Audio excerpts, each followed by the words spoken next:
बिस्मिल्लाहिर्रहमानिर्रहीम, अस्सलाम वालेकुम। अली सलमान जी टीवी के तमाम नाजरीन को जी स्पोर्ट्स में खुश आमदेद कहता है कि जहाँ पर रोजाना रात 11:05 पर हम इस महफिल को सजाते हैं आपके लिए और बात करते हैं उस दिन खेले जाने वाले स्पोर्ट्स के हवाले से, और ख़ास तौर से जिस तरह आपके इल्म है कि हम रेगुलर बेसिस पर डिस्कस करते हैं पाकिस्तान क्रिकेट के मामलात को। और कल हमने आपको अपने शो में ब्रेकिंग न्यूज़ दी थी कि नजम सेठी साहब की मुलाकात हुई है लंदन में नवाज शरीफ साहब के साथ, और उसके बाद कुछ पेशरफ्त जो है क्या सामने आई है, क्या क्रिकेट बोर्ड में कोई तब्दीलियों का अंदिया मिल रहा है या कोई सियासी बुनियादों पर यह मुलाकात तय हुई है। इसी हवाले से गुफ्तगू करने के लिए आज इस वक्त मेरे साथ एक ऐसी शख्सियत मौजूद है कि जो न सिर्फ कोना मकसद जर्नलिस्ट हैं बल्कि क्रिकेट एडमिनिस्ट्रेशन के हवाले से एक बहुत बड़ा नाम है, और बहुत सारे प्लेयर्स उन्होंने अपने रीजन से पाकिस्तान को दिए। और बड़ी बात यह है कि वो प्लेयर के जिनको उनका अपना रीजन नहीं खिलाता था, इन्होंने अपने इस्लामाबाद रीजन से खिलाए, और फिर उसके बाद सबने देखा कि वो प्लेयर बाबर आजम बन के चमके, वो प्लेयर आबिद अली बन के उभरे, वो प्लेयर हसन अली जैसे प्लेयर की सूरत में सामने आए। उमर गुल अगर केपी से नाराज होकर आए तो इन्होंने खिलाया, यासिर हमीद को इन्होंने खिलाया।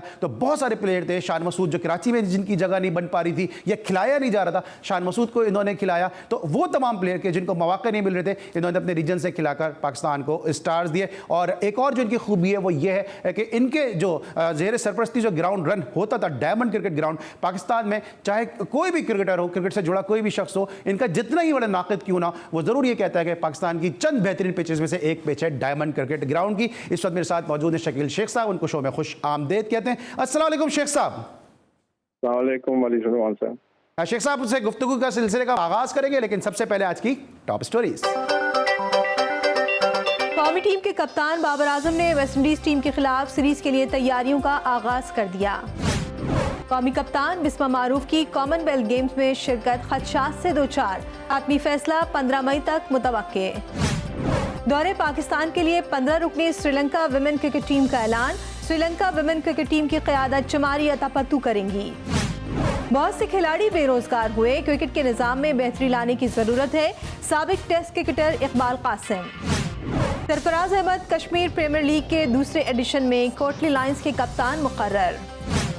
तनकीद करने वाले वो महसूस नहीं कर सकते जो मैं महसूस कर रहा हूँ, वो मेरी जिंदगी नहीं जी सकते, साबिक भारतीय कप्तान विराट कोहली। भारत को हराना और फिर एशिया कप में टॉप 4 में आकर वर्ल्ड कप के लिए क्वालिफाई करना एक चैलेंज है, कौमी hockey team head coach Siegfried Aikman. Athlete Arshad Nadeem जनूबी अफ्रीका में ट्रेनिंग का पहला मरहला मुकम्मल करके वतन वापस पहुंच गए। इंग्लिश प्रीमियर लीग में नंबर 1 की जंग जारी, लिवरपूल ने पॉइंट्स टेबल पर दिफाई चैंपियन मैनचेस्टर सिटी को मात दे दी। यूरोपीय चैंपियंस लीग में 4 टीमों का इजाफा, अब लीग मुकाबले 36 टीमों के माबैन खेले जाएंगे। जी नाज़रीन, ये थी आज की टॉप स्टोरीज, और अब बगैर किसी तात्तुल के हम बात करेंगे शकील शेख साहब से पाकिस्तान क्रिकेट के मामलात के हवाले से। शेख साहब, सबसे पहले आपके टाइम का बहुत बहुत शुक्रिया, लेकिन जानना ये चाहेंगे आपसे कि लंदन में जो मुलाकात हुई है नवाज शरीफ साहब के साथ, नजम सेठी साहब की, इस हवाले से क्या तफसीलात हैं? क्या ये कोई सियासी बुनियादों पर तयशुदा मुलाकात थी या क्रिकेटिंग जो है अमूर इस पर डिस्कस हुए हैं? नहीं, आपको पता है नजम सेठी साहब मुल्क के टॉप एंकर हैं, फिर जर्नलिस्ट हैं, फिर देखें सारे टाइम है, फिर वो काफ़ी चीज़ें करते हैं। तो खैर सियासतदानों से वो मिलते रहते हैं, पाकिस्तान में भी मिलते हैं, वहाँ भी मिलते हैं। ये एक और तरह की मुलाकात थी। तो क्रिकेट के तो मामला आपको पता है कि किस तरफ जा रहे हैं। क्रिकेट का तो तकरीबन फैसला हो चुका है। ये इस बोर्ड ने और रमीज राजा ने जाना है। मेरा ख्याल है कि बहुत तेजी से इस पे काम हो रहा है, और ये थोड़े दिनों में मेरा ख्याल है कि आप सुन लेंगे। और मतलब इन्होंने जाना है, इनका तो है ही नहीं है, क्योंकि इनका जो एजेंडा है क्रिकेट बोर्ड का, रमीज राजे का, एक तो क्रिकेट की तबाही है, टोटल तबाही है। एक ये है कि ये इमरान खान का वो बसीदा निज़ाम जो 6 टीमों वाला और डोमेस्टिक का निज़ाम है, वो ये चलाना चाहते हैं। और जाहिर है कि पूरा पाकिस्तान इसके खिलाफ है। सारा Pakistan across the board, player हों, स्टेक होल्डर हों, तो सारे इस निज़ाम के खिलाफ है। दूसरी बात यह है कि इनका कोई स्कोप ही नहीं है यहाँ रहने का, और इनको रहना भी नहीं चाहिए, इसलिए कि इनको तो चाहिए था कि जब इमरान खान साहब वोट आउट हुए हैं, बिल्कुल लीगल प्रोसेस, कॉन्स्टिट्यूशनल प्रोसेस हुए हैं, तो इनको भी चाहिए था कि ये छोड़ के चले जाते। क्योंकि ये अगर चाहते हैं कि किस तरह वो स्टैकिंग करे, ये वो तो भी तैयारी है। वो आप देख लेंगे थोड़े दिनों में कि रमीज राजा और ये सारे जितने भी चौधरी थे यहाँ पे बोर्ड में, जिन्होंने क्रिकेट का सत्यानाश करके रख दिया है। और मैं वो एहसान मानी का सुन रहा था कि जी वो क्रिकेट डिपार्टमेंट और ये वो, एहसान मानी को तो मेरा ख्याल पता ही नहीं है डोमेस्टिक क्रिकेट का, उसको बोलना ही नहीं चाहिए। और बहुत ही मतलब है कि खराब उसने पाकिस्तान की क्रिकेट को किया, और उस लेगेसी को, उस खराब क्रिकेट को रमीज राजा ने कैरी किया है जस्ट बिकॉज के इमरान खान ने इसको लगाया था। और इमरान खान ने इसलिए लगाया था कि वो अपना पॉलिटिकल एजेंडा और चीजें यहाँ से क्रिकेट बोर्ड के जरिए, क्योंकि वो समझता है कि यहाँ से फेमस ज्यादा होता है, यहाँ से ज्यादा मतलब है कि आवाम एंगेज होती है, तो इसलिए उसने एक ऐसे शख्स को लगाया जो उसका फॉलोअर था या उसका लॉयलिस्ट था। तो रमीज राजा के तो कोई फ्यूचर नहीं है जहां तक क्रिकेट बोर्ड की बात है। अच्छा शेख साहब, अगर आप रमीज राजा से आपको इख्तिलाफ है या इस बात से इख्तिलाफ है कि उनको इमरान खान साहब ने अपॉइंट किया था, क्योंकि अगर रमीज राजा साहब की अगर शख्सियत की बात करते हैं तो बड़े जेंटलमैन क्रिकेटर रहे हैं, बड़ा उनकी डिसेंसी एक उनकी रही है, लेकिन साथ साथ अगर मैं एक फॉर एग्जाम्पल बात कर रहा हूँ, अगर नवाज शरीफ साहब की जो हिदायत हैं, जो खुद क्रिकेट को पसंद करते हैं, अगर शहबाज शरीफ साहब डिपार्टमेंटल क्रिकेट का आगाज़ कर दें, पॉलिसीज तब्दील कर दें, टीम वो लेकर आ जाए जो जेन्युइन क्रिकेट लवर्स हैं, जो जेन्युइन क्रिकेट ऑर्गेनाइजर हैं, तो क्या जब रमीज राजा साहब काबिल कबूल हो सकते हैं? नहीं, रमीज राजा का देखिए कोई स्कोप नहीं है। रमीज राजा ने अपने आप को ना सियासी तौर पे अपॉइंटमेंट नहीं हुई, सियासी तौर पे अपने आप को अलाइंड कर लिया है इमरान खान और पीटीआई के साथ। आप देखें ना कि पीएसएल में भी वो जो कर रहे हैं, एक पार्टी की मशहूरी कर रहे हैं। देखें, क्रिकेट जो है ना, ये सारे मुल्क का खेल है, सारी अवाम क्रेजी है, सारे अवाम इसको पसंद करते हैं, चाहे वो किसी भी पार्टी से हो, इसका कोई तल्लक नहीं है। मगर रमीज राजा ने इसको कन्फाइन किया है और अपने आप को अलाइंड किया है इमरान खान के साथ। वो ये समझते थे, जो मेरा ख्याल है कि भी इमरान खान ना सिर्फ ये 5 साल पूरे करेंगे बल्कि मेरा ख्याल है अगले 5 साल भी करेंगे। ये बहुत से लोगों का ख्याल था जो इमरान खान के लॉयलिस्ट थे, लेकिन ऐसा नहीं हुआ, क्योंकि उनकी जो परफॉर्मेंस थी गवर्नमेंट में वो भी आपके सामने है। मैं उस पर तबसरा नहीं करता, लेकिन क्रिकेट में कर लेते हैं कि क्रिकेट में जो इमरान खान का बनाया हुआ निजाम था, ये एक बिल्कुल गलत निजाम है, पाकिस्तान को सूट नहीं करता। आप जाके इंडिया में फर्स्ट क्लास की टीमें गए, अब तो वो और उससे भी ज्यादा बढ़ा रहे हैं। फिर आप इंग्लैंड में देख ले, देखें ये पाकिस्तान के लिए सूटेड निजाम ही नहीं है। फिर जो डिपार्टमेंट देखें, मेरे ख्याल से जो क्रिकेट पे सारे डिपार्टमेंट को अगर मिलाएं तो ये 1 से 1.5 अरब रुपया खुद खर्चते थे, बोर्ड नहीं खर्चता था बोर्ड को, बल्कि ये पेमेंट करते थे। और अच्छा शेख साहब, ये बताइए कि अब अगर जो रमीज राजा साहब चले जाते हैं और सेठी साहब या कोई और अगर आ जाता है, इस गवर्नमेंट का अपॉइंटेड कोई शख्स आ जाता है, तो डिपार्टमेंटल क्रिकेट के हवाले से क्या गवर्नमेंट की पॉलिसी है? कुछ आप तक ये इत्तला पहुंची, क्योंकि आप एडमिनिस्ट्रेटर होने के साथ साथ बड़े कोहनवर सहाफी भी हैं। तालिब भाई, इतला क्या है, मैंने ही करना है, आप मेरे से डायरेक्ट पूछते हैं। और मेरा तो देखें 100% है कि डिपार्टमेंट को ना सिर्फ मतलब बहाल करना है, ये डिपार्टमेंट पे आप है, हम इनसे इंटरेक्शन करेंगे कि भाई आपने खेलना है तो आप आए, मेन स्ट्रीम में आए, और अगर आप खेलना चाहते हैं तो खेलें। और हम चाहेंगे कि डिपार्टमेंट इसमें इन्वेस्ट करें, क्रिकेट में इन्वेस्ट करें। देखिए, मैं तो साफ बात करता हूँ, मुझे कोई लगी लिपटी नहीं है। मैं इमरान खान के सिस्टम को मानता ही नहीं हूँ, मैं रमीज राजा के सिस्टम को मानता ही नहीं हूँ। मैं तो चाहता हूँ कि वो सिस्टम बनाए जो लोगों की मुशावरत के साथ, स्टेक होल्डर की, जो खिलाड़ी हैं बड़े बड़े, इनकी मुशावरत के साथ हो, और जो पाकिस्तान क्रिकेट खिलाड़ियों, स्टेक होल्डर और इस कौम के लिए, इस मुल्क के लिए बेहतर सर, हो। अगर आप इस सिस्टम को जाना ही जाना है, ठीक है, अगर आप इस सिस्टम को नहीं मानते तो क्या junior premier league, women's premier league, इस किस्म के जो टूर्नामेंट से अगर रमीज राजा साहब चले जाते हैं तो क्या ये टूर्नामेंट का इनेकाद होगा, या जो नया ये सारे देखें अली भाई, सारे रिविजिट होंगे, सारे रिव्यू होंगे। जूनियर में तो देखें पीएसएल टाइप का ना कोई स्कोप नहीं है। ये तो सारे इसलिए ये कर रहे हैं जल्दी में कि इनको डर है कि हमने चले जाना है तो हम, जिस तरह इमरान खान साहब ने बहुत सारी लैंड माइन बिछाई है ना इस नई गवर्नमेंट के लिए, तो ये भी वो कर रहे हैं। इनके सारे कॉन्ट्रैक्ट रिव्यू होने वाले हैं, रिविजिट होने वाले हैं, और जल्दी में ये सारी चीजें कर रहे हैं। ये चीजें ठीक नहीं है। देखिए, ये सारा जब नया बोर्ड आएगा, नए लोग आएंगे, तो इंशाल्लाह ये सारा रिविजिट भी करेंगे और रिव्यू भी करेंगे इसमें। ठीक है। अच्छा, जो एहसान मानी साहब ने जो अभी कह दिया कि पूरा सिस्टम फ्रॉड था, क्योंकि आप बड़े स्टेक होल्डर रहे पुराने सिस्टम के और बड़े प्लेयर भी उस सिस्टम से निकल कर आए। पाकिस्तान 92 का वर्ल्ड कप जीता, पाकिस्तान T20 का वर्ल्ड कप जीता, चैंपियंस ट्रॉफी जीता, बहुत कुछ पाकिस्तान ने सिस्टम से हासिल किया, लेकिन एहसान मानी साहब कहते हैं वो सिस्टम फ्रॉड था। नहीं, ये बिल्कुल गलत बात है, और एहसान मानी को तो मेरा ख्याल है क्रिकेट का पता ही नहीं। वो कह रहे हैं जी बैंकों ने कह दिया कि टीमें बंद, सारे बैंक अपनी टीमें रख रहे थे, सिर्फ आखिरी दौर में जाके हुआ था कि यूबीएल ने और हबीब बैंक ने शायद इंडिकेशन की थी। हबीब बैंक क्योंकि पीएसएल का स्पॉन्सर हो गया था, आपको पता, टाइटल स्पॉन्सर हो गया था, तो उन्होंने किया। बाकी आप देख लें, नेशनल बैंक देख लें, आप ये SNGPL, SSG, KRL, ZTPL सारे खेल रहे थे, PIA, वापडा, सब लोग खेल रहे थे। और ये तो बिल्कुल ही बात ही सारी उनकी गलत है, फैक्ट से हट के है। और मैं आपको बताऊं कि एहसान मानी की जितनी बातें मैंने सुनी है, और वो जो कह रहे हैं कि ग्रेड 2 के खेलते थे, फलाने खेलते थे। अभी जो सीजन है सारा लड़के 3 महीने की क्रिकेट नहीं खेलते, 90 या 100 दिन क्रिकेट नहीं खेलता। उस दौर में तो ग्रेड 2 की भी दोनों तरफ से अगर खेलने से तो वो लड़कों का स्पैन बढ़ जाता था, सारा 6-6 महीने 8-8 महीने लड़के क्रिकेट खेलते थे। तो जरूरत थी कि भाई बेंच स्ट्रेंथ भी बढ़े, अच्छा लड़कों को ज्यादा क्रिकेट भी मिले और सारा साल मिले, यानी ये मशीन जो ना इसमें ऑयलिंग होती रहे, ये लड़के डल ना हो जाए। तो मानी साहब को तो मेरा ख्याल है पता ही नहीं और उनको बोलना भी नहीं चाहिए।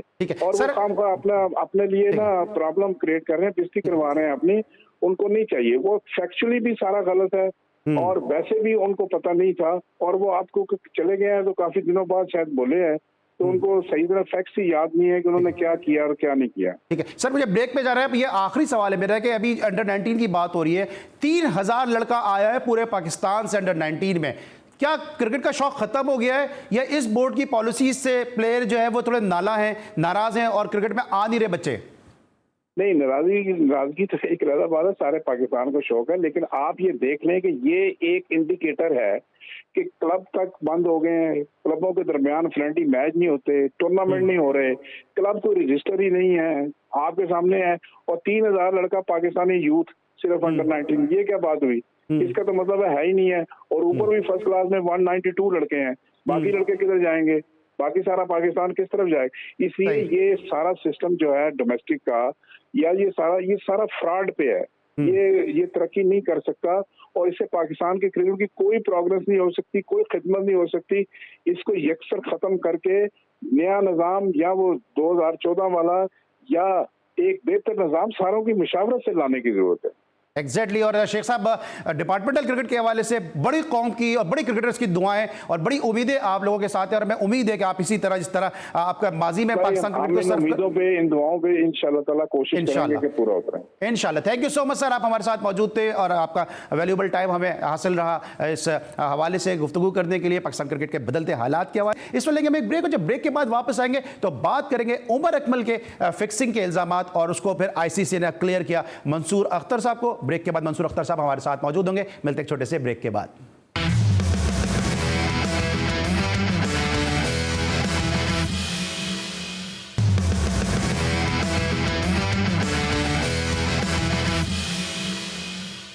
Welcome back after the break. और ब्रेक पर जाने से पहले हमने आपसे कहा था कि हमारे साथ मौजूद होंगे पाकिस्तान के डोमेस्टिक के बड़े ज़बरदस्त सुपरस्टार और पाकिस्तान के लिए 1986-87 का वर्ल्ड कप खेलने वाले मंसूर अख्तर। आजकल की नस्ल को बताना ज़रूरी है कि पाकिस्तान डोमेस्टिक में कैसे कैसे सितारे मौजूद थे। मंसूर अख्तर साहब इस वक्त हमारे साथ शो पे मौजूद हैं। सबसे पहले तो मैं आपको खुश आमदीद कहूँगा and we are very blessed on the behalf of GTV कि आपने हमें आज यहाँ पे इज्जत दी और आपने वक्त निकाला, हमारे साथ आप मौजूद हैं। कोई मसला नहीं है, मोस्ट वेलकम, एनी टाइम आप बुला सकते हो। मंसूर अख्तर साहब, आजकल की नस्ल को शायद इतना नहीं मालूम होगा, लेकिन जो क्रिकेट से जुड़े लोग हैं उनको यकीनन ये पता होगा कि ये वो प्लेयर थे कि जिनको इमरान खान ने पाकिस्तान का विविन रिचर्ड करार दिया। ये वो प्लेयर हैं कि जिन्होंने 70s में एक ऐसा रिकॉर्ड बनाया वहीद मिर्ज़ा के साथ 561 रन की पार्टनरशिप का, जो अभी तक पहली विकेट की पार्टनरशिप का रिकॉर्ड है, जहाँ पर इन्होंने 224 रन स्कोर किए और वहीद मिर्ज़ा साहब ने 324 रन की इनिंग खेली। इसके साथ साथ इनकी बैटिंग के हवाले से बहुत ज़्यादा बात की जाती है, जिस तरह ऑस्ट्रेलिया के खिलाफ इन्होंने सेंचुरी स्कोर की, लेकिन विल्स कप में जो इन्होंने इनिंग खेली पेशावर में अगेंस्ट PIA और उस PIA की टीम के खिलाफ के जहां पे वसीम अकरम जो थे वो हैट्रिक पे थे, रईस अहमद और बासित अली 2 मुसलसल गेंदों पर आउट हुए और वहां पे मंसूर भाई ने जाके 153 रन की इनिंग खेली और तौसीफ भाई जो हमारे शोज में अक्सर होते हैं, तौसीफ भाई की कप्तानी में UBL को इन्होंने फतह दिलाई और 272 रन का जो टारगेट था वहां पे वो चेस किया UBL की टीम ने। और दिलचस्प बात यह है कि सिर्फ 3 प्लेयर जो थे वो डबल फिगर में दाखिल हुए, एक मंसूर भाई थे, एक शेर अली थे और एक और प्लेयर थे,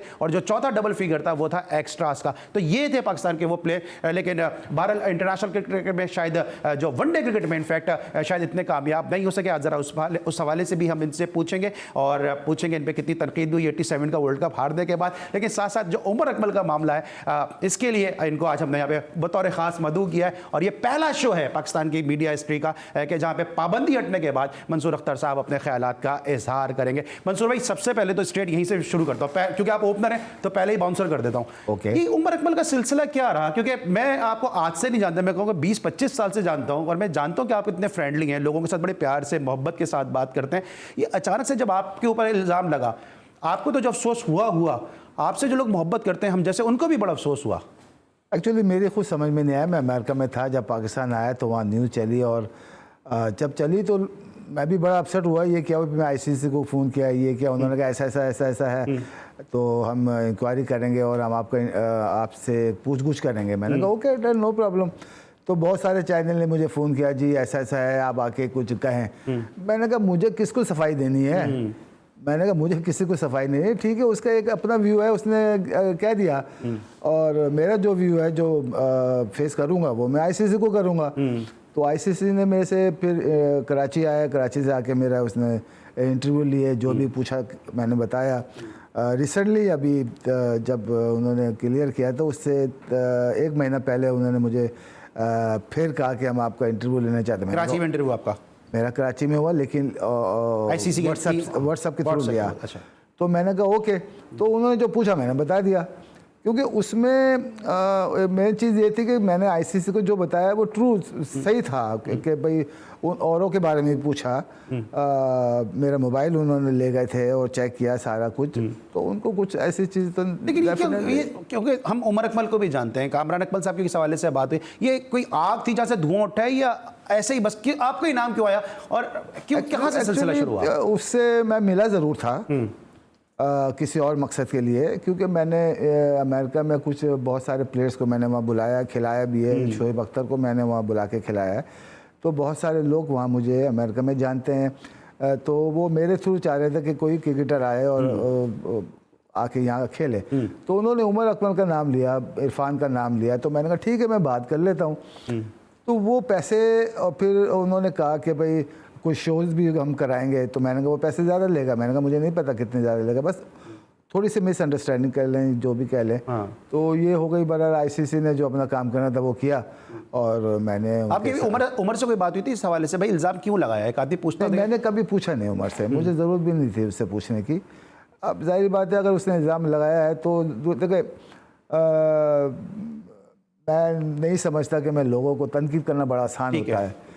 लोगों ने बहुत सारे बातें भी की, एक्स टेस्ट क्रिकेटरों ने टीवी पे, doesn't matter, I don't mind. ये तो लोगों की आप ज़बान तो नहीं रोक सकते, लेकिन मैं सिर्फ मुझे अल्लाह से डरता हूँ कि मुझे अल्लाह के यहाँ जवाब देना होता है। मैंने आम आदमी को मैं क्यों जवाब दूँ कि मैंने क्या किया क्या नहीं किया। तो आपके सामने आईसीसी ने, उमर से तो बात नहीं, कभी कामरान से, अकमल ब्रादरन से, किसी से पीसीबी से आपकी बात हुई? क्योंकि आप पीसीबी के साथ भी रहे हैं। पीसीबी से मेरी बात हुई थी, पीसीबी ने कहा कि ये हमारा मसला नहीं है, ये आईसीसी का मसला है, हमारे पाकिस्तान में नहीं हुआ, ये बाहर हुआ है। तो मैंने कहा ठीक है ओके। तो आईसीसी ने मेरी जो भी मैंने कहा उन्होंने एक्सेप्ट किया, तो उसकी वजह से ठीक है। तो मंसूर भाई आप क्या किस तरह फील कर रहे हैं कि माशाल्लाह आपकी एक नेक नामी है और अब जो इल्ज़ाम लगा था वो दाग जो है वो धुल गया और माशाल्लाह से आप क्लियर भी हो गए और दुनिया को पता चल गया कि आप एक झूठा इल्ज़ाम लगाया था? देखिए ये दुनिया में चलता रहता है। अब इमरान भाई का केस था इंग्लैंड में, एन बोथम ने किया, वो जीत गया इमरान भाई। तो ऐसे चलते रहते हैं, लेकिन ये चीज़ें होनी नहीं चाहिए।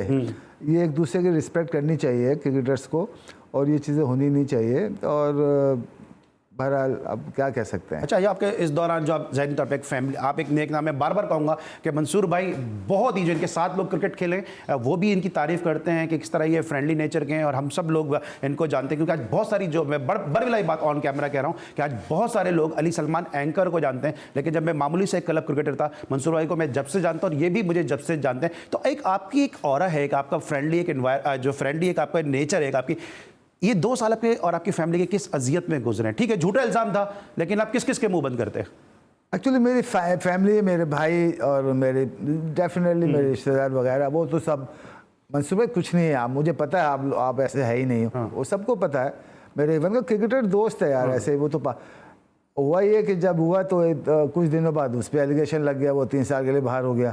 तो आप यही मैं इस पे आ रहा है, क्या मकाफात एबल समझते हैं आप इसको? हाँ, तो जाहिर बात है, देखें वो 3 साल के लिए बाहर हो गया, तो लोग तो मुझे वैसे पहले कह रहे थे वो तो मेंटली सही नहीं है। तो अब 3 साल के लिए बैंड हो गया, तो डेफिनेटली वो चीज़ें सामने आ गई कि वो। अच्छा मंसूर भाई, सवाल थोड़ा सा हार्ड है, लेकिन मुझे उम्मीद है कि आप इसको बड़े अच्छे तरीके से क्लियर करेंगे। क्या आप समझते हैं कि जो आप पे इल्ज़ाम लगा झूठा ही है? मैं खुद भी मानता हूँ कि झूठा था, जब लगा था, जब भी मुझे उम्मीद थी कि झूठा ही है, और 100% मैं श्योर था। आपको लगता है कि आपका जो इल्ज़ाम ये लगा था, ये फवाद आलम को क्रिकेट से बाहर रखने का बाइस बना, जो आपके दामाद हैं?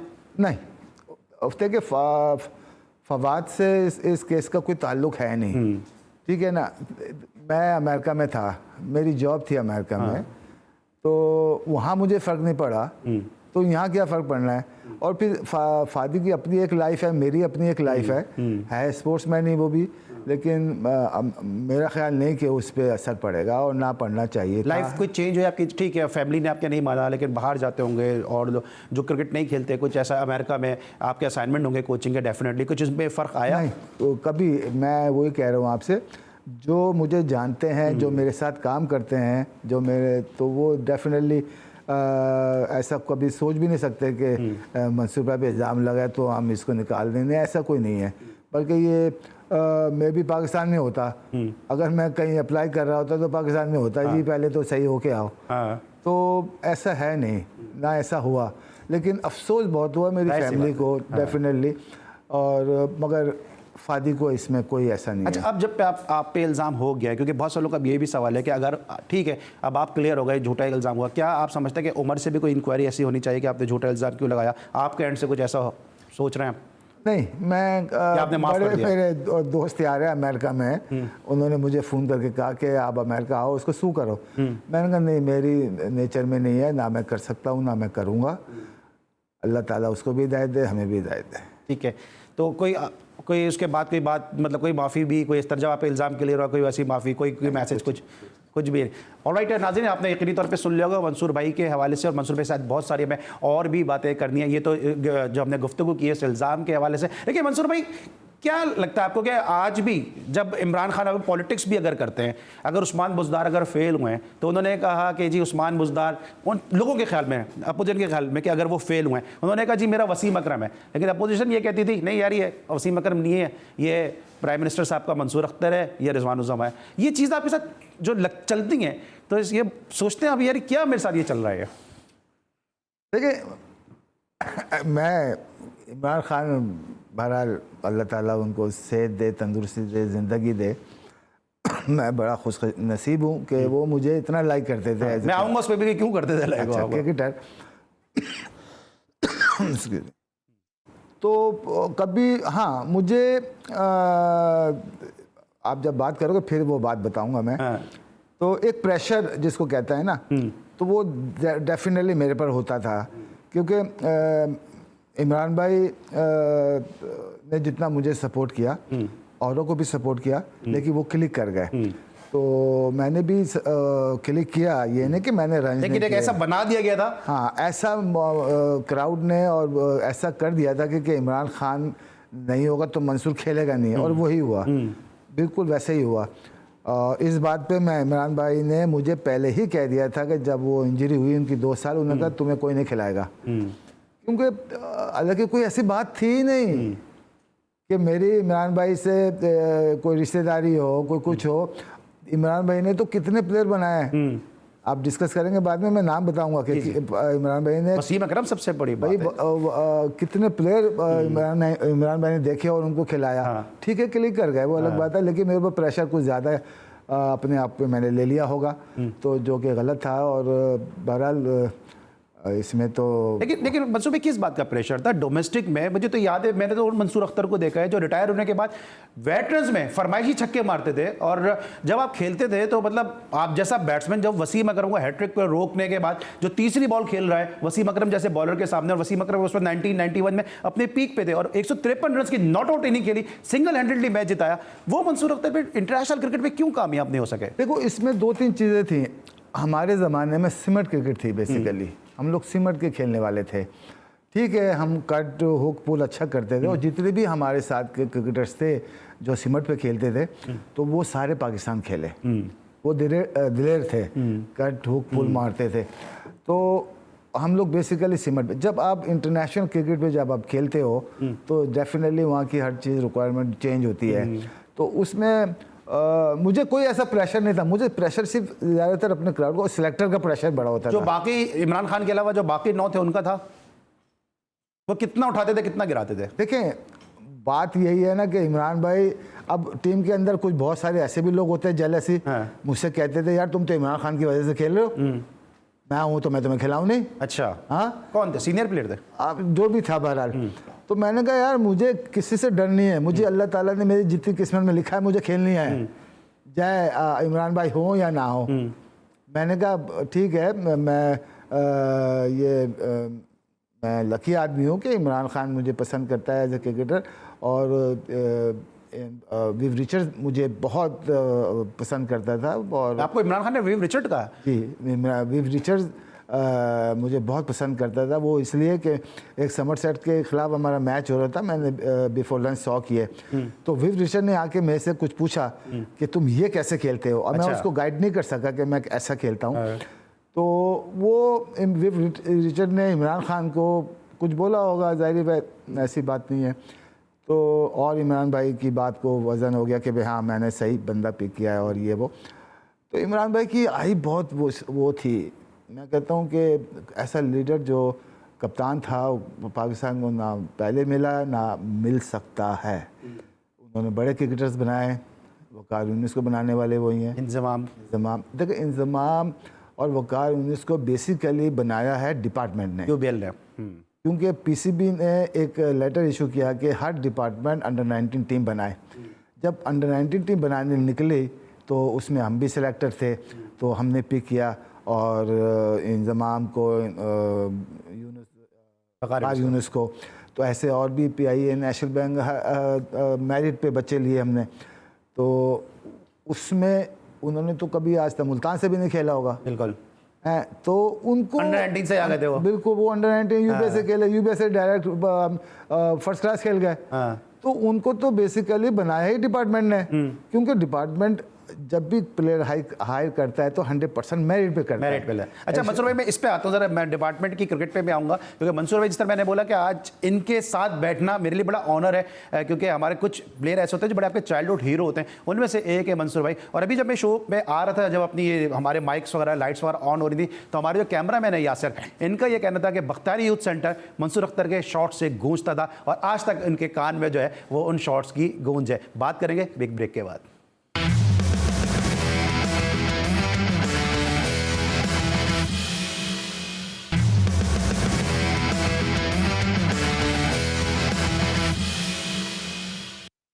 Welcome back after the break. Break पर जाने से पहले मंसूर अख्तर साहब से बात कर देंगे कैरियर के हवाले से, और साथ साथ जो इन पे इल्ज़ामात लगे थे जिसके हवाले से बड़ी तफसील से इन्होंने बताया कि कुछ भी नहीं था, बस है कोई हकीकत थी, बस है फसाना था। कॉलर थे इस वक्त मुझे ज्वाइन किया, उनको खुश आमदीद कहेंगे। अस्सलाम वालेकुम।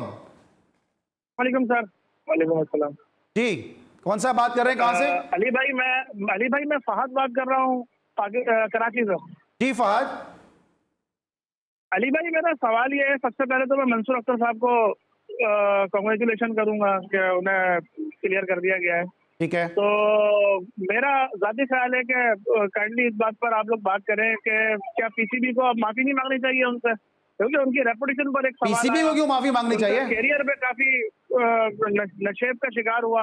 हाँ। तो मेरे ख्याल में माफी मांगनी चाहिए। दूसरा सवाल मेरा ये है, नहीं तो पीसीबी क्यों माफी मांगेगी? आप उमर क्या कहना चाह रहे हैं? उमर अकमल का जिक्र करना चाह रहे हैं या पीसीबी का कहना चाह रहे हैं?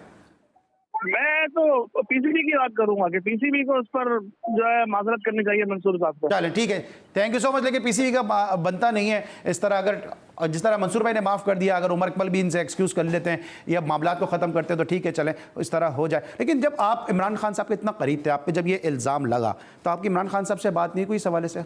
नहीं, कभी मेरी, क्योंकि मैं काफ़ी टाइम के बाद मैं पाकिस्तान आया था, अमेरिका में था, कभी मेरी इमरान भाई से तो इस टॉपिक पे ना वैसे बात हुई नहीं। तो आपसे कोई मतलब ऐसा? नहीं, कभी भी नहीं हुई। ठीक है। अच्छा मंसूर भाई, जब अब थोड़ा सा 87 के वर्ल्ड कप की बात करते हैं, 87 के वर्ल्ड कप की मुझे याद है कि एक मैच में आप रन आउट हो गए। सबसे ज़्यादा आप पे तनकीद हुई है कि थ्रू आउट आप परफॉर्मेंस नहीं दे रहे थे, फिर आपको सेमीफाइनल भी खिलाया गया। मेरी इत्तलात ये हैं कि आप सेमीफाइनल नहीं खेल रहे थे, दूसरे ओपनर को खेलना था, शायद पिच देख के या हालात देख के शायद वो थोड़ा सा वॉकआउट कर गए और फिर आपको खिलाना पड़ा। शायद आप प्रैक्टिस में भी नहीं थे। नहीं, ये तो एक्सक्यूज़ नहीं है कि मैं प्रैक्टिस में नहीं था। मतलब बैटिंग नहीं कर रहे थे ना, क्योंकि आप एक तरफ से राइट ऑफ हो चुके थे। तो एक्चुअली वो सेमीफाइनल जो है वो मैं खेल नहीं रहा था। एक्चुअली मुदस्सिर नज़र मैच से हम जा रहे थे ग्राउंड में खेलने के लिए, तो उस वक्त उन्होंने इमरान को बोला कि मेरी गर्दन स्टिफ हो गई है। अब हुई ना हुई ये हमें नहीं पता। तो इमरान भाई ने कोई सवाल उससे नहीं पूछा। उसने कहा ठीक है मंसूर तुम खेल रहे हो। उससे पहले आप नेट कर रहे थे या बिल्कुल आप साइड हो गए थे? हाँ देखो नेट तो बारी तो नहीं मिलती, जब जारी बात है 2-3 दिन पहले तो बारी नहीं मिलती, जब आप कंटेंडर नहीं होते तो फिर? हाँ जारी बात है। तो लेकिन वो एक्सक्यूज़ नहीं था, लेकिन ये है कि तो इमरान भाई ने उससे कुछ भी नहीं कहा। उसने कहा ओके, उसने कहा मंसूर तुम खेल रहे हो, दैट्स इट। तो वो अनसर्टन एक होता है ना कि एक दिन पहले यार मैं खेल रहा हूँ तो मैंने क्या करना है, ये करना, वो प्लानिंग जो इंसान करता है। तो बहरहाल उसमें कोई ऐसी वो थी नहीं कोई बात। लेकिन क्या फेलियर की वजह क्या समझते हैं 87 के वर्ल्ड कप की? क्या पाकिस्तान में हो रहा था, लोगों का प्रेशर आप ले गए, इमरान खान का प्रेशर था, जो टीम मेट आपके खिलाफ थे वो प्रेशर ले गए, कि एक ऐसा हो गया कि जी नाकामी का दूसरा नाम मंसूर अख्तर?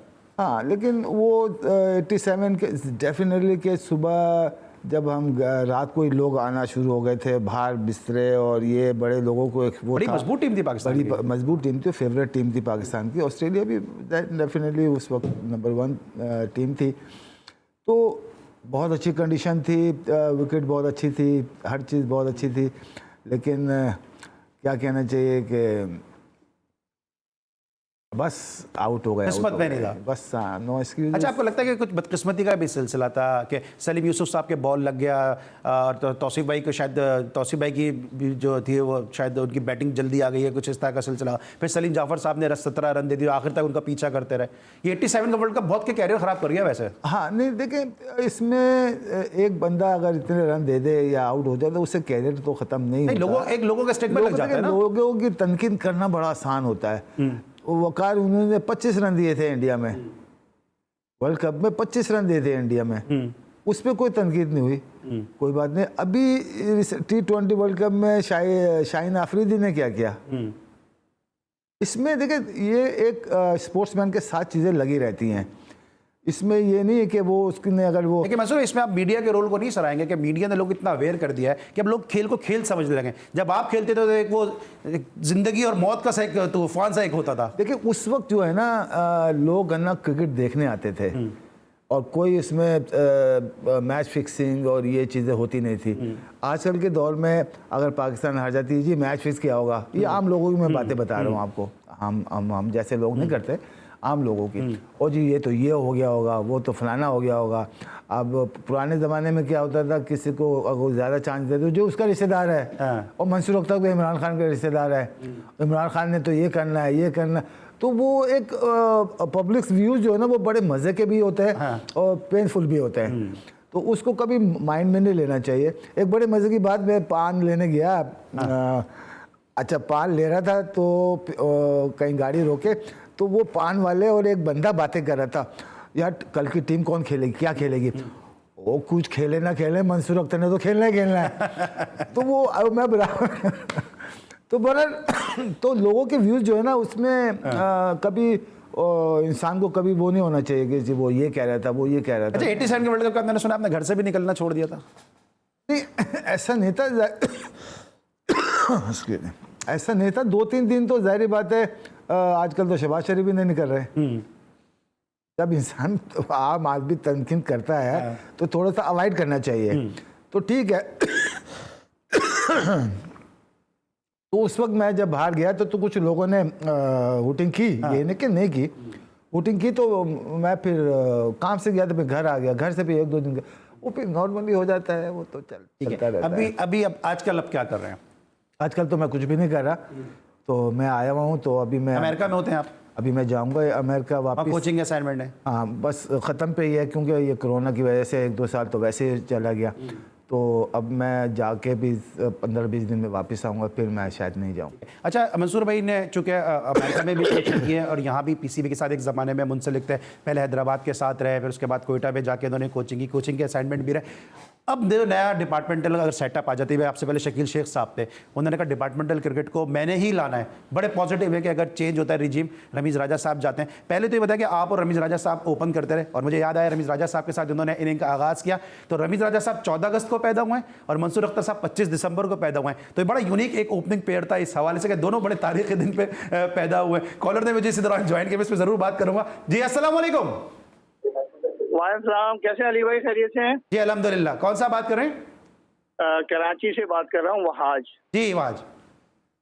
मंसूर अख्तर साहब से एक छोटा सा सवाल क्या कहेंगे। माशाल्लाह पहले तो उनको मुबारक हो कि आईसीसी ने इनको क्लियर कर दी as a Pakistani test cricketer. ठीक है, खुशी की सवाल बात क्या है करेंगे क्रिकेट लवर्स के लिए। सवाल मेरा ये है कि क्या आप इतने बड़े इल्जाम से ये बरी हुए मंसूर भाई, उमर अकमल को थोड़ा सा इनसे माफी नहीं मांगनी चाहिए? और दूसरा एक छोटा सा सवाल मेरा ये है कि इंडियन टीम की बैटिंग लाइन को आप कहाँ देखते हैं कि वो मुख्तलिफ जगहों पे अब वैसा परफॉर्म नहीं कर पा रहे जो धोनी की क़यादत में करते ठीक है, ठीक है। मैं पूछ रहा था, इंडिया में जाकर उन्होंने वेटरन्स की सीरीज भी खेली है और वहां भी जो है बड़े रन इन्होंने किए। इस पे मैं आता हूं, थोड़ा सा आप जो बता रहे थे कोचिंग के हवाले से आप बता रहे थे, अभी आप नया नाज़ाबाद शिफ्ट हो गए, वहां पे तो बड़ा जबरदस्त ग्राउंड है। नया नाज़ाबाद में यकीन करें मैं तो वहाँ शिफ्ट हो गया हूँ। मैं अभी अमेरिका में था ना, एक ऐसी सोसाइटी थी, और जब मैं वापस आया तो मुझे आरिफ हबीब साहब, अल्लाह ताला उनको सेहत दे, काफ़ी क्रिकेटर्स की हेल्प करते हैं, उन्होंने मेरी भी बड़ी हेल्प की है। तो उन्होंने कहा कि तुम इधर आ जाओ। मैंने कहा ठीक है। मैंने कहा उन्होंने जगह दी तो मैंने बाई की जगह, तो उन्होंने काफ़ी अभी भी बड़ी हेल्प की उन्होंने। बड़े क्रिकेट और वहाँ पर स्पोर्ट्स मैं जहाँ अमेरिका में था सोसाइटी में, वहाँ पर स्पोर्ट्स पार्क्स ये सारी चीज़ें थी। और मैं जब वापस आया हूँ तो मैं यहाँ शिफ्ट हूँ, यकीन करें कि मुझे ऐसा लगा मैं अमेरिका में हूँ। अच्छा, जो इनकी एकेडमी है उसमें आपको कोई कोचिंग की ऑफर हुई है? मुझे आरिफ हबीब साहब ने कहा है कि तुम यहाँ के चलाएं, तो मैंने कहा मैं इधर अमेरिका से अभी होके आ जाऊँ, फिर मैं यहाँ चलाऊँगा। अच्छा, ये अभी कोहली का मुझे क्विक ले लेगा, 2 मिनट मेरे पास है। जो कोहली का क्या प्रॉब्लम है एज ए कोच आपको नज़र आ रहा है कि कोहली मुसलसल आईपीएल में जो है फेल होते नज़र आ रहे हैं? देखिए, वो इसमें तो कोई है ही नहीं कि वो प्लेयर बहुत बड़ा है, और प्लस अब कोहली परफॉर्म नहीं कर रहा, लेकिन अब वो बैट पैच आता है, सब पे आता है, या तो रिलैक्स हो गया अपनी लाइफ में। अच्छा, आप इमरान खान साहब के बड़े करीब रहे, लेकिन इस फैसले को किस तरह से देखते हैं कि उन्होंने डिपार्टमेंटल क्रिकेट के हमेशा से वो अगेंस्ट रहे, और आपने भी कहा कि डिपार्टमेंटल क्रिकेट ने प्लेयर दिए और हम सब जानते हैं प्लेयर दिए। क्या थॉट था उनका जब आप उनके बड़े क्लोज रहे? तो देखिए, इमरान भाई की एक विज़न है कि भाई इंग्लैंड में क्रिकेट खेली उन्होंने सारी ज़िंदगी, तो वो वहाँ का सेटअप लाना चाह रहे थे। देखिए, वो ठीक है, मैं इस पे वो नहीं करता इमरान भाई ने गलत किया या सही किया। जब हमारा यहाँ का सेटअप 50 साल से एक चीज़ चल रही है जो 100% मेरिट खिला रहा है, तो उस पे है ना, लोगों को चाहिए था कि इमरान भाई से बात करे, अपनी बात को मनवाए कि भाई क्यों आज इंतज़ाम बैठा हुआ है, वकार यूनुस बैठा हुआ है, वो क्यों नहीं कहते कि डिपार्टमेंट हम। लेकिन आपको लगता है जाकिर खान आपके साथ खेले, वो इनके क्लोज थे कि जाकिर खान हुए, हारून रशीद साहब हुए, इनको बात करनी चाहिए थी, शायद वकार की तो इतनी नहीं सुनते वो। देखिए, जो बोर्ड में बैठे हुए हैं वो भी उसकी पैदावार है डिपार्टमेंट की, ऐसी बात नहीं है। डिपार्टमेंट जावेद भाई की नहीं सुन रहे थे डिपार्टमेंट वाले, मगर डिपार्टमें की उस चीज़ में इम्प्रूवमेंट करनी चाहिए थी। देखो, रीजन्स तो हम पहले भी खेल रहे थे, डिपार्टमेंट कायदान ट्रॉफी और पैटर्न्स ट्रॉफी रीजन्स होती थी, तो हम तो नंबर ऑफ मैचेस हमें थोड़े ज़्यादा मिल जाते थे, तो डिपार्टमेंट क्रिकेट तो उसमें इम्प्रूवमेंट करनी चाहिए थी। देखिए, विल्स कप जब होता था पूरा क्राउड बिल्कुल स्टेडियम पैक होता था। इमरान भाई का ये व्यू था कि भाई एसोसिएशन की टीमें बनेंगी तो क्राउड आएगा, क्राउड तो वैसे ही नहीं आता है, क्राउड तो डिपार्टमेंट के क्राउड सिर्फ आता है प्लेयर्स को देख के। ठीक है, ठीक है। मंसूर भाई, आखिरी मुझे बता दिएगा कि आप इंडिया में क्रिकेट खेले, वेटरन्स क्रिकेट भी आपने जाके खेली, पाकिस्तान इंडिया सीरीज कितनी ज़रूरी है? देखिए, मैं फाइनेंशियली तौर पर भी मैं कहता हूँ होनी चाहिए, क्रिकेट बहुत ज़रूरी है दोनों की। देखिए, पॉलिटिक्स वगैरह का अलग चीज़ है, लेकिन स्पोर्ट्स एक ऐसी चीज़ है कि उसको ना उसके अंदर नहीं मर्ज करना चाहिए, ठीक है, और खेलना चाहिए उनको। ये आपका कैमरा है, 10 सेकंड मेरे पास है, कोई मैसेज देना चाहें अपने इस इल्ज़ाम के बरी होने का पाकिस्तान की आवाम से? ये कैमरे में देखिए, इल्ज़ाम लगते रहते हैं, खामोशी एक बहुत बड़ी चीज़ होती है। इंसान जितना खामोश रहे वो आपकी सारी बुराइयाँ सारी चीज़ें दूर हो जाती हैं। और एक सवाल ये है कि मैं नए नाज़ाबाद के बारे में बात करूंगा कि मैं वहाँ शिफ्ट हुआ हूँ, आप यकीन करें कि बहुत अच्छी जगह है, अपने बच्चों के लिए वहाँ शिफ्ट हो, यहाँ पर ठीक है, पानी बिजली सब कुछ हर चीज़ है वहाँ। ठीक है, और हम भी वहाँ क्रिकेट बड़ी कवर करते हैं। Thank you so much Mansoor भाई, आप हमारे साथ मौजूद थे हमारी खुसूसी दावत पे, और ये पहला शो है कोई टीवी का जहाँ पे मंसूर भाई अपने तमाम तर इल्ज़ामात के बाद बाइज़्ज़त में तो कहूँगा बरी होने के बाद, क्योंकि जिस तरह से इल्ज़ामात लगे थे और जिस तरह से इनको ICC ने क्लियर किया, हम सब जो है पुरुमीद थे, लेकिन अब चूँकि ऑफिशियली इनको क्लियर कर दिया गया, इसलिए हम सब आपको एक दफ़ा फिर मुबारकबाद दे देते हैं। आज के लिए बस इतना, इंशाल्लाह कल रात एक दफ़ा फिर आपसे मुलाकात होगी। अपना बहुत ख्याल रखिए। अली सलमान को पूरी प्रोडक्शन टीम के साथ इजाज़त दीजिए। अल्लाह हाफ़िज़।